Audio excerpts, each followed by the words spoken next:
قسط کا آغاز ہی آپ دیکھیں شدید تناؤ سے ہوتا ہے۔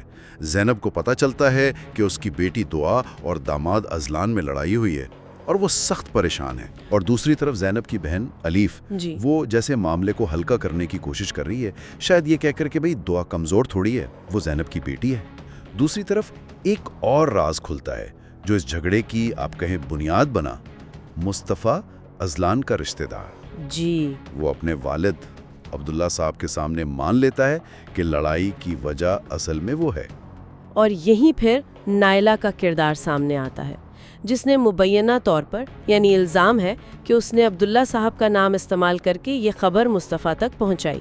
اچھا، اب آتے ہیں اصل جھگڑے پر، ازلان اور دعا کے درمیان جو ہو رہا ہے۔ بظاہر تو وجہ یہ ہے کہ دعا نے چھپ کر پڑھائی کیوں شروع کی؟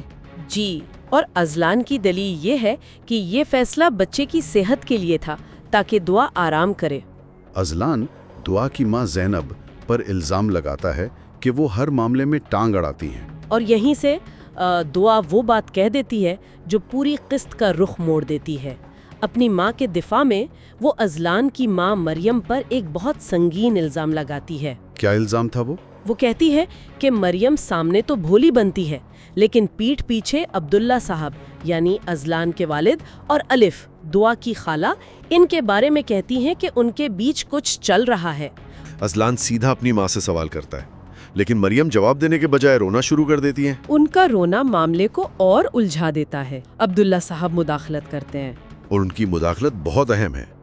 وہ ازلان کو ڈانٹتے ہیں، لیکن الزام سچا ہے یا جھوٹا اس پر بات نہیں کرتے۔ نہیں، وہ فوکس بدل دیتے ہیں، بدتمیزی پر، لہجے پر۔ وہ گھر کے سربراہ کے طور پر نئے اصول بتاتے ہیں۔ تصادم کے بعد عبداللہ صاحب ازلان کو الگ سے سمجھاتے ہیں۔ یہ گفتگو بھی دلچسپ ہے۔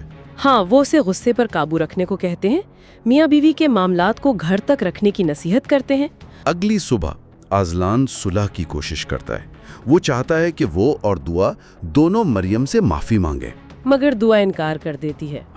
خیر، بالآخر وہ نیچے جاتے ہیں رسمی طور پر معافی مانگنے۔ ازلان معافی مانگتا ہے، مریم کہتی ہیں دکھ ہوا مگر معاف کیا۔ قسط کا اختتام دعا کی اپنی ماں زینب سے ملاقات پر ہوتا ہے۔